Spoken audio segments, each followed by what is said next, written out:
Time to stop the chaos. Whoa, whoa, whoa, whoa. Time to stop the chaos now. Dump-a-dump-a-dump-a-dump-dump. On Fundraising Heyday, we talk a lot about how grant seeking gets more complex every year. Make 2023 the year you finally get a system to track grant deadlines and information.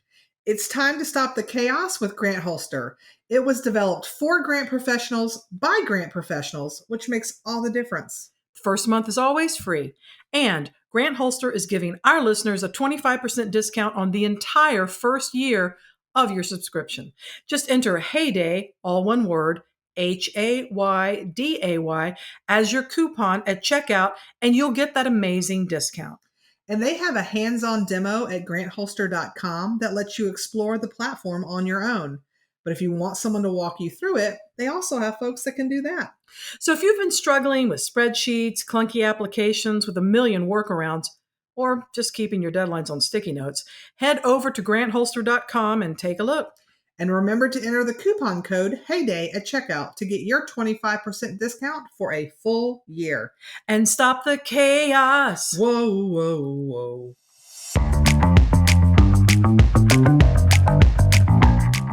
Well, hello there. I'm Kimberly Hayes-Muga. And I'm Amanda Day. And you're listening to the Fundraising Heyday podcast. Yay! We are here. Also, spoiler alert, or not even a full disclosure, maybe if you're watching this, I have a very white middle finger because I decided that it would be fun to chop onions in a new and interesting way. But besides that, I'm going to be using my hands a lot, just letting y'all know. So we're here to make sense of the complex world of grant writing and fundraising, including how to raise funds, win grants, sort of change the world of philanthropy for the better. Very true. Yep. And we're doing this every 2 weeks. And episodes are bound to include cheesy sound effects and songs and all that good stuff. Oh, ridiculous. You know, it's like a shark, baby shark. No, I was stuck in my head all day. Anyway, so we're here every 2 weeks, folks. Yep. This podcast is brought to you by our Season 6 sponsor, D.H. Leonard Consulting and Grant Writing Services. Their team can help make grants less stressful by assisting you with grant readiness and training, grant research, grant writing, mock review, as well as providing numerous DIY resources, guides, and templates. Don't let grants stress you out. Did you know that with every Fundraising Heyday episode, we create a coordinating blog post on their website, dhleonardconsulting.com. Check it out today. So today, Kimberly and I are going to opposite corners of our couch here today. Yes, opposite corners of the couch to demonstrate how some differences can make us stronger. So it's truly an episode for everyone because I think no matter which side of this coin we're talking about, I think you'll find yourself in here somewhere. Probably. Yeah. And also we're on opposite sides of some things sometimes, but we're not actually talking about the Great Grits controversy. That I struggle, but I also try to accept. The struggle is real, it's y'all. Part of my spiritual grits practice. There you go. I insist. Grits are a savory food, y'all. It's how I was raised. It's how I live my life. I like a little hot sauce. I'm not opposed to a little cheese now and then, maybe some jalapenos or onions or whatever. I like it spicy and salty. But I'll let her explain her views on this. Well, first of all, like if a place makes some good cheesy grits, I'm down with it and I'm not going to touch it, right? Like if someone has, the way they make their grits, if it is savory and has all that stuff in it, I'm down with it. I'll eat it. I'm trying to do here so I can do side eye. Yeah, she's giving me side eye here. But I will say, like, if I'm just getting the regular, plain grits, like at Waffle House, everybody's going to doctor those up some way, right? Like Kimberly adds her salt and butter, right? As the Lord intended. She's mad because I make mine sweet. I put sugar in mine. And before y'all go, that is not a Southern thing. I will have you know, I learned to eat my grits from my parents who are both born and raised in Nashville, Tennessee, y'all. Yes, that is south of the Mason-Dixon line. So that is how they ate their grits. It's how I eat my grits. It is how my son eats his grits. And my husband falls in the Kimberly camp. And so he just thinks we're horrid and likes to call us Yankees. But look, I say as someone who is from the South, there are plenty of bad, nasty traditions in the South that we don't want to honor. Could sugar in the grits also be included? or am I trivializing a terrible cultural phenomenon? You be the judge. Yeah. Anyway, but this is not what we're talking about. No, today. and here's the deal. We both like grits. Yes. We just like it in different ways. And for everyone out here who's like, grits are nasty. It's corn, y'all. Relax. It's corn. It's okay. To think about the different ways. So here's the bowl of grits. I'd like to use that analogy to make a metaphor about the idea that personality traits, everyone has a personality. Yes. A bowl of undoctored grits. And it's how you approach the world and how you are sort of wired to receive that bowl of grits that can determine a lot about what it is we all want to do. If you're watching us on YouTube or if you're listening to us or wherever you get your podcasts, it's about doing things so that we can transform the community for the better. Sugar or cheese and spicy things. For those of you watching us on YouTube, for those of you who aren't watching on YouTube, you don't get to see the faces she's making when she talks about the sugar in my grits. I just have feelings. We'll just move on from there. Okay. So what we're really talking about today is the differences in being an extrovert, which is me, and being the introvert, which is Kimberly. So, and it took Kimberly and I a minute to kind of figure out our relationship together because of these differences. And not that anything was like, we're not in like podcast couples therapy or anything. No, we're good. We figured it out before the podcast even happened. Yeah, true. But the story we've got and how we met and how we kind of came together may be a good one for you to hear because it may help you navigate some relationships at your office or just explore the differences in introverts and extroverts and how recognizing, first of all, that there are differences and that it's not good or bad. It's just different. Yeah. It can help you. It can help you in your office. It can help you in other aspects of your life, but we're really focusing on like working relationships here. Absolutely. So we're going to go back in time a little bit. So thanks for coming back with us. So I don't know, like 15 years ago, maybe we've known each other a minute. I was sitting at the breakfast table at the Grant Professionals Association conference. I don't even remember what city we were in. It was either Nashville or Alexandria. Okay. So it was longer than 15 years ago. Yep. That morning for breakfast, the association had decided they put up placards at each table for the different states. So you could find your state and find your people was the idea behind that. So I'm sitting at the Georgia table and there's a couple of us sitting there, but I think I happened to be sitting by an empty seat. And this lady walks on up and was like, "Hey y'all, I'm Kimberly. I'm from Georgia." And she took a seat and that is how Kimberly and I first met. And which is totally not something that I normally would be like, I know I'm going to go through in a room full of strangers in a crowded place and introduce myself randomly. Yeah. That's just not how I roll. Yeah. And back then we were still meeting in person for everything. Yep. And so our Georgia chapter meetings, for the association, we always had in person. Yep. And our group the in-person group was not that big. We had quite a few members, but I'd say maybe 20 people showed up 30 a month at that time was a big deal. It was a big deal. In person. Yeah. So I pretty much knew everybody who was an active member. So I knew I hadn't met her before. Yep. So I was like, "Hey, nice to meet you. Do you know anything about our Georgia chapter?" And you didn't. You had actually. I didn't even know there was a Georgia chapter. Yeah. I was just there. I'm like, National Conference on Grants. I am learning to be a grant writer. Let me visit this place and get better. Yeah. I mean, that's all I knew. Yeah. So I invited her to chapter meetings and you started attending because it was not that far away.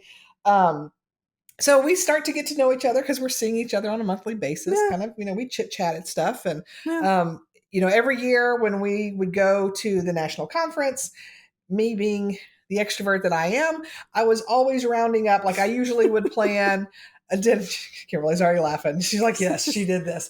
I would always have hey, every chapter member who's going to the conference, let's all go to dinner one night. Right? Every night there was something. It wasn't always chapter related, but yes, every night. And I liked Kimberly and I thought something. She was cool. So I would be, "Are you coming to the chapter gathering?" Every night. "I'm going to dinner with so-and-so. You want to come with us?" And every night that I'm asking, Kimberly's like, "Oh no, I'm not feeling good," or "No, I've got to work on this," or "No," she kept telling me no, to the point that I started to develop a complex. I'm like, yes, she thinks I'm crazy. She doesn't like me. Well, I may. Yes. No, I don't think you're crazy. But no. And so it wasn't until it was actually we ended up on the same plane together To Las Vegas. and you really were Okay, sick. legit, I was sick that time. You could tell you were not. You had a head cold. You It just was were not bad feeling business. good. It was bad business. And so I can't remember if we ended up. I don't think we sat together on the plane, but we talked. We talked and we had lunch At the airport. together. Yeah, and so when we got to Vegas, we're together. We're getting our luggage, and it was about lunchtime. And so I was like, "Hey, I don't know that we can even check into our hotel yet. Do you want to grab lunch, just you and I?"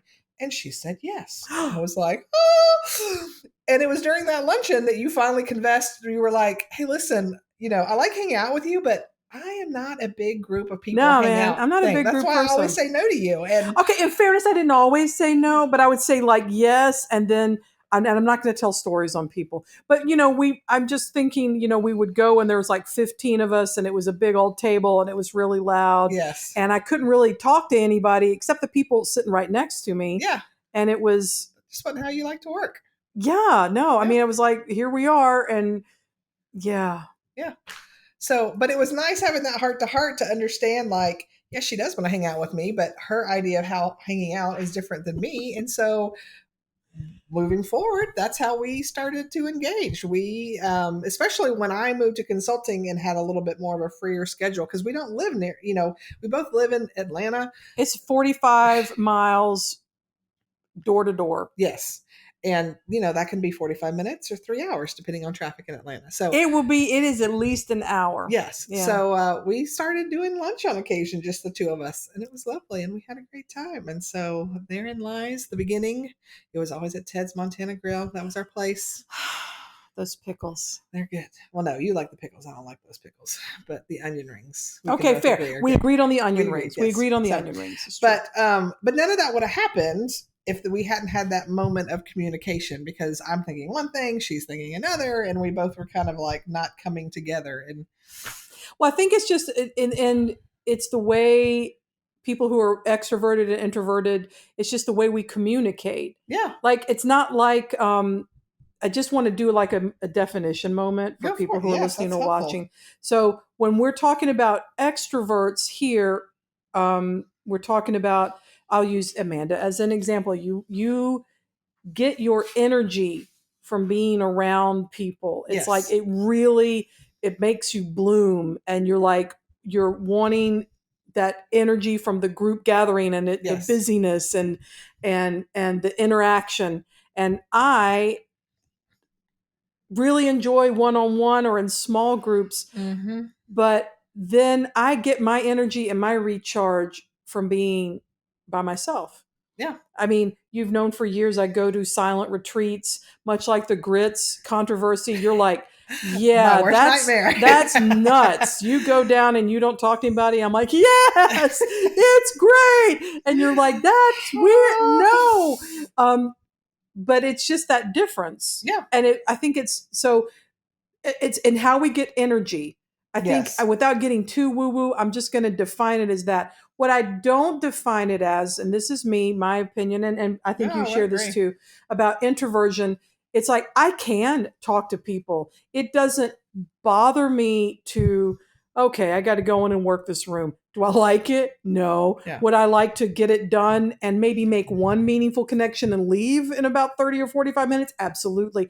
But it doesn't, I don't suffer like physical symptoms of anxiety from doing it. Like it doesn't make me nervous. No one would ever think that you're like. I know people are all the time, you can't be introverted. You like to speak in public. I'm like, two different things. You could be extroverted and have a fear of public speaking. Absolutely. But yeah, and I've learned how to, because most of society generally skews extroverted for good or bad. It's just what it is.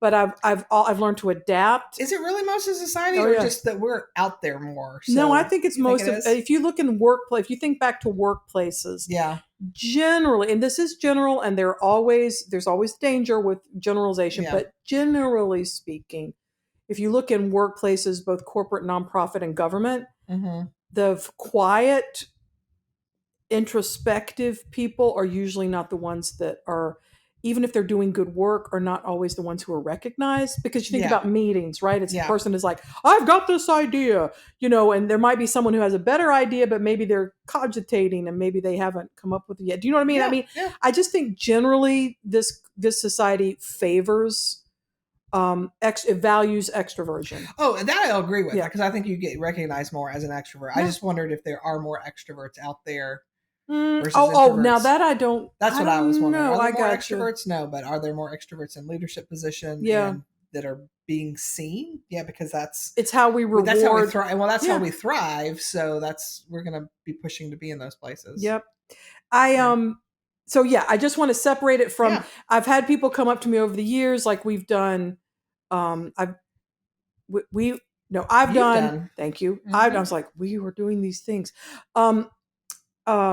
Presentations on being introverts, right? Yeah.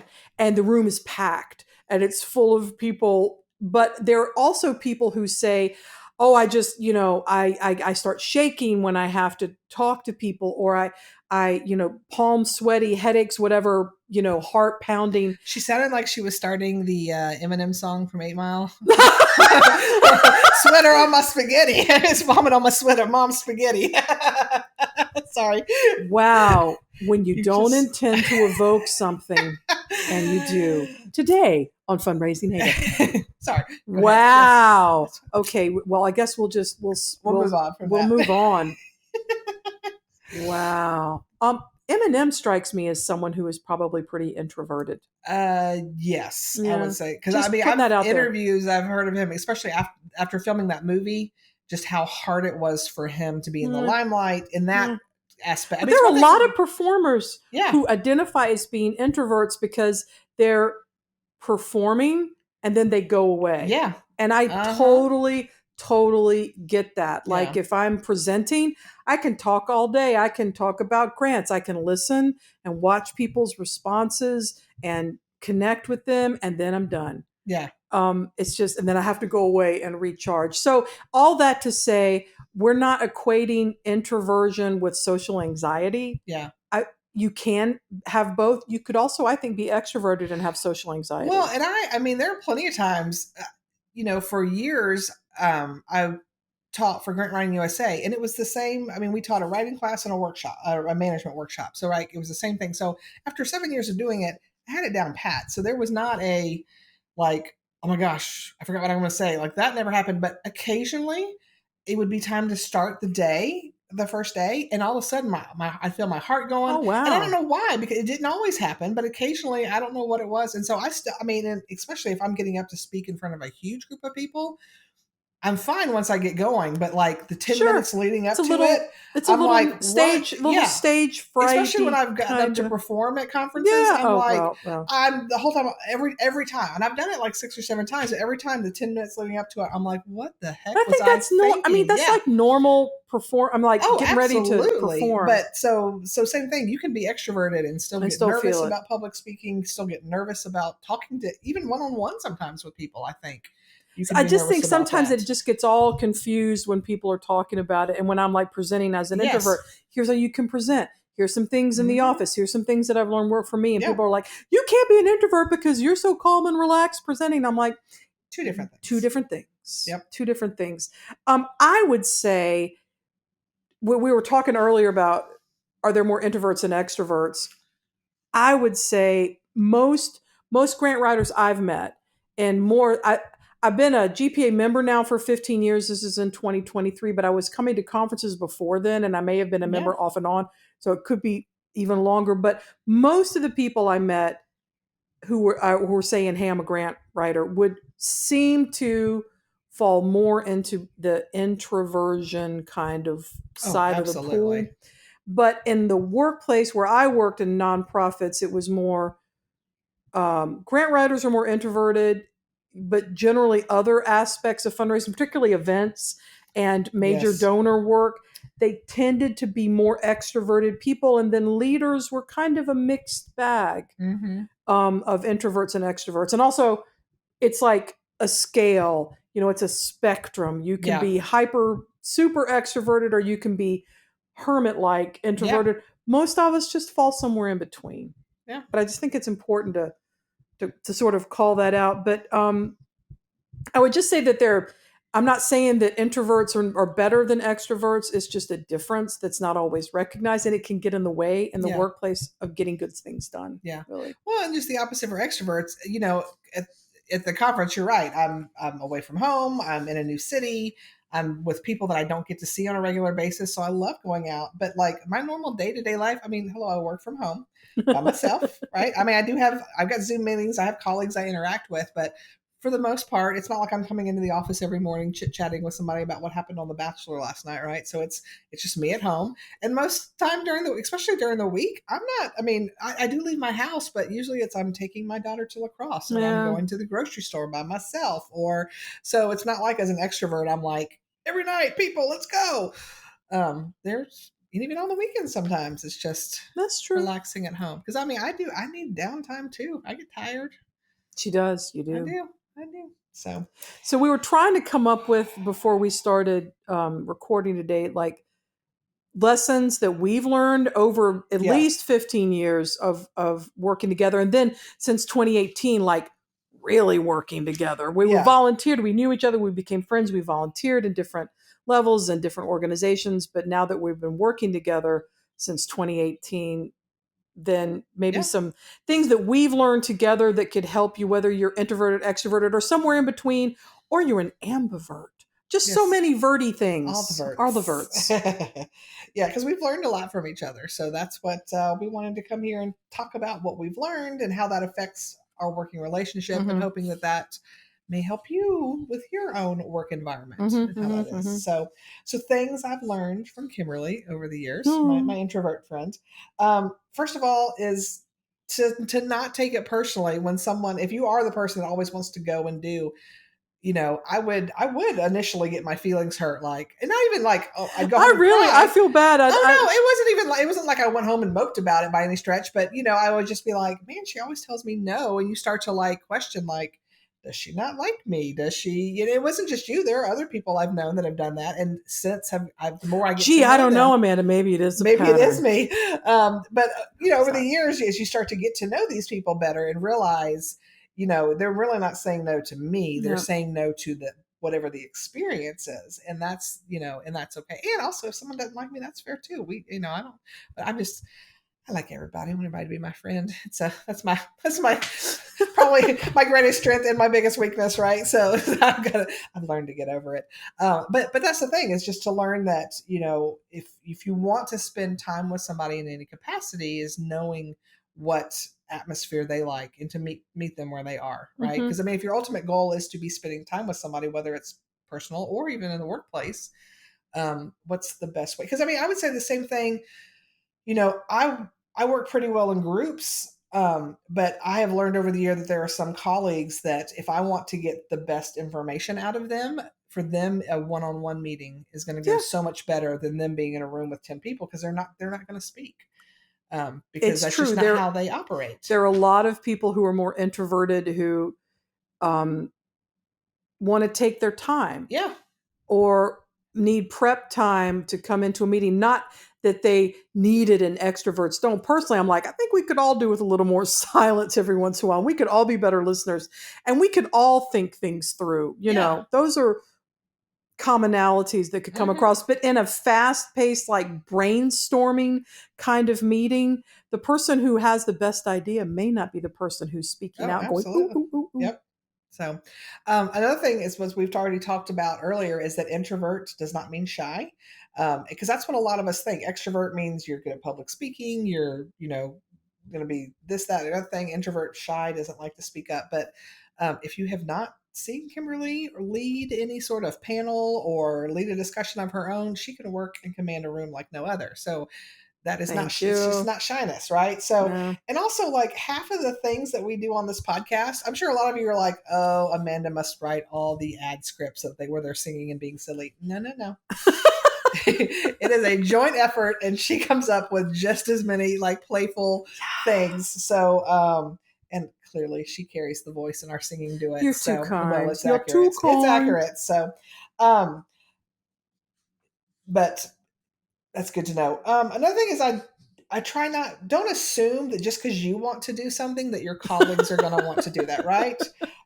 So like when Kimberly and I are planning, we've gotten invited to speaking engagements and different things. And just recently, we were invited to come speak somewhere, and they're like, hey, we'd like you to do this, and oh, by the way, we're doing a happy hour after. And of course my immediate reaction is like, we are there, but I have to stop myself and go, wait, I may want to do that, but Kimberly may not want to do that. So I've just learned to say, just give us all the information. We'll talk about it and figure it out. And it may be that there are things I go to that Kimberly doesn't. Absolutely. Or there may be things that if it's either both of us or no, that if Kimberly doesn't want to do it, we don't want to do it. And so it's, I do the 20-minute pass. Yes. Where I'm like, you meet two new people, not Amanda, not anybody you've met before. You engage and then you go. Yeah. I'm not trying to be cold, but then that way I can participate. Then I can go back to the sacred cone of silence that is my hotel room. Yeah. And just recharge, especially if I've been presenting or teaching all day. Exactly. Yeah. And so just understanding that and making sure that you're taking your colleagues into consideration when you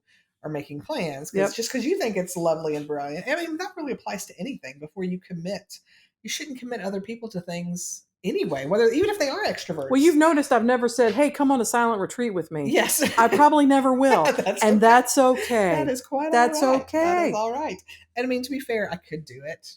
Yeah, but you wouldn't like it. Yeah, I wouldn't. You wouldn't like it. I wouldn't. So, and another thing that I've learned that honestly, it is really nice having someone you can spend time with where you don't feel like you have to be on all the time. Because I feel like when your friends expect you to be this engaging, this, like, and for a lot of my friends, this is a good example. A lot of my friend groups, I'm the planner, right? So like if anybody says, hey, this would be fun, they all look to me like, Amanda, make that happen. It's right? true. So, and there are times that I don't mind doing that because that means it's going to happen. Right. And so I truly and honestly don't mind doing it.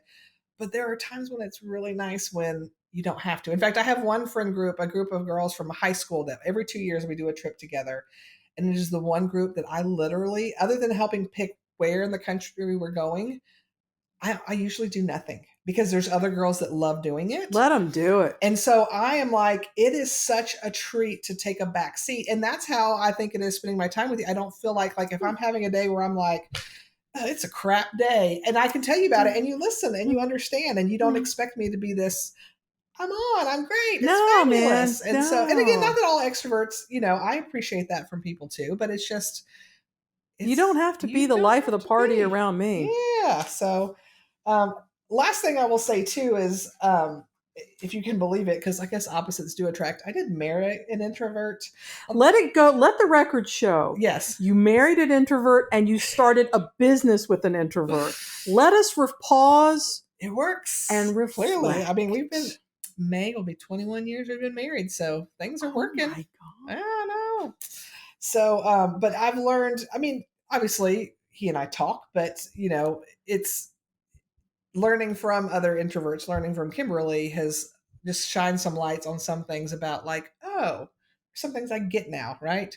So it really does help you and understand. It could be, I've spent a lot of time reading and thinking about introversion and also trying to talk about it maybe more so than a lot of other people, just because it's something I feel like there's a thing here that we're missing as a society because we're sort of shutting doors that don't need to be shut, I guess is what I would say. Yeah, because my husband, I mean, we talk about a lot of things, but just sitting around talking about, well, I'm an introvert and that's why I don't want to go with you to this thing. That can also be a male-female communication. Yes, that is it too. I'm just saying. So it helps. I mean, and part of that is just realizing that he doesn't want to go and do as much as I do. And so or he may want to do different things. I don't mean to talk. No, that's true. But it's like, it's like, do I like to go to, well, especially now, I am so not a crowd person, but I may go and spend the day getting to know a city. Like when I was traveling and training,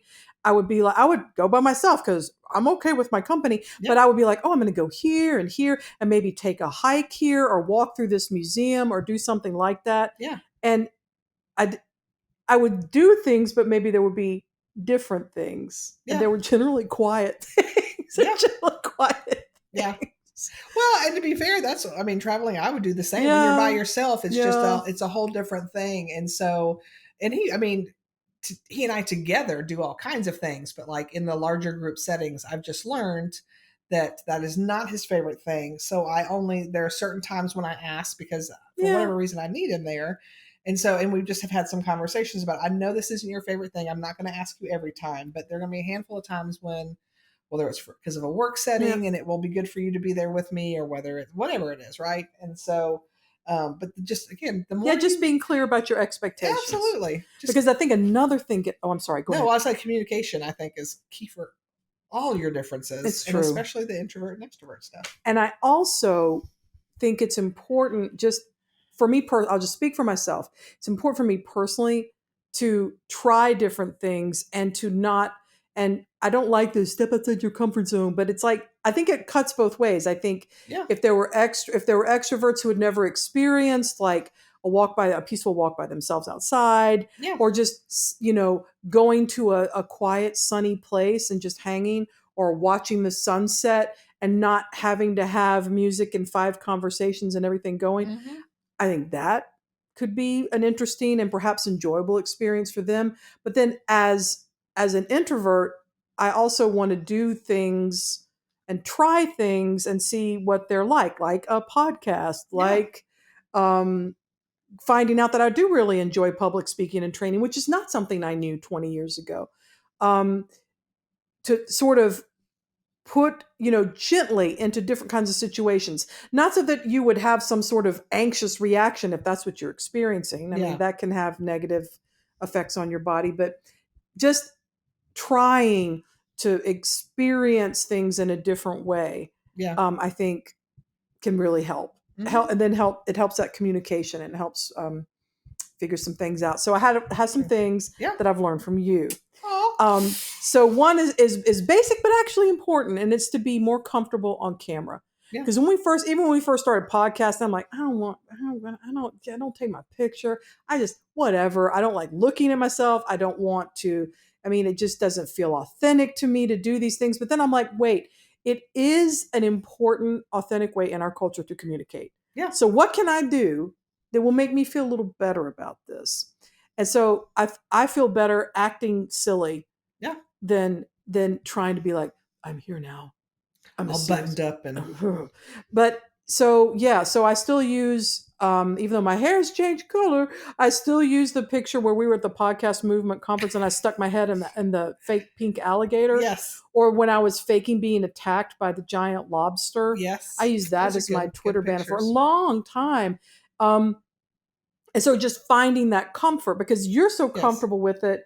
And I was like, this I can learn from Amanda and how she puts herself out there. What she's saying is, I wore her down with all my, let's take a selfie. So finally I was like, she's going to ask me this. What can I do that will make this enjoyable for me?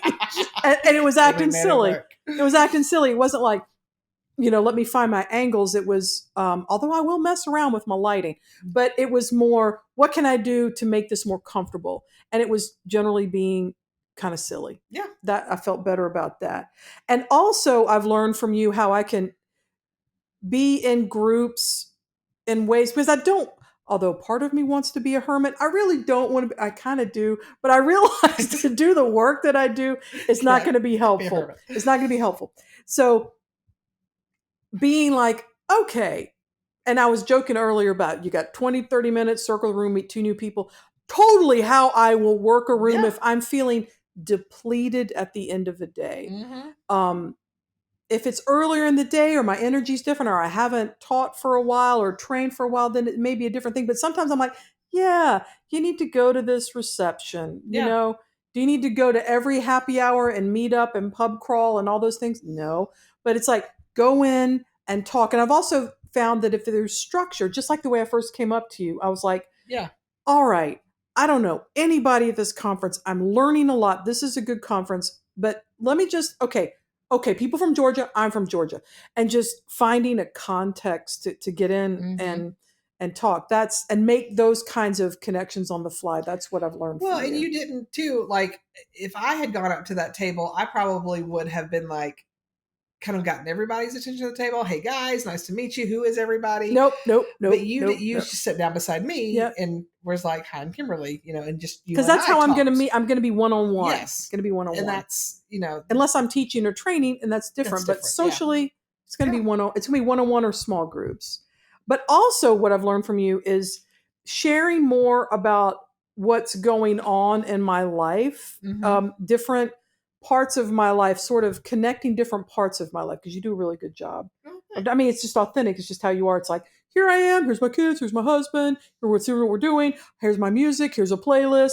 And I would be like, I'm talking to Grants about Grant people in a Grant kind of way.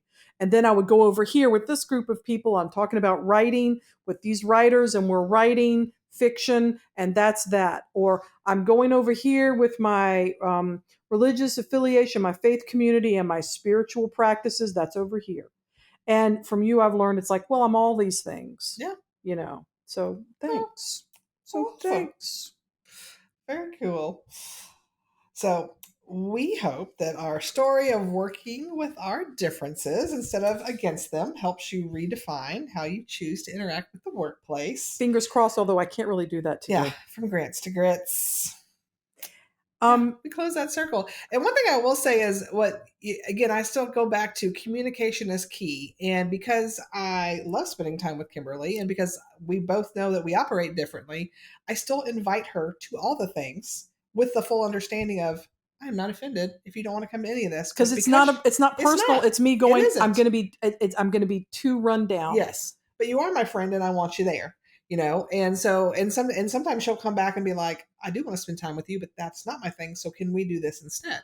Or sometimes I say yes. I mean, that's true. You do. Y'all, I don't say no all the time. No, I do a lot of the time. Yeah. To be fair.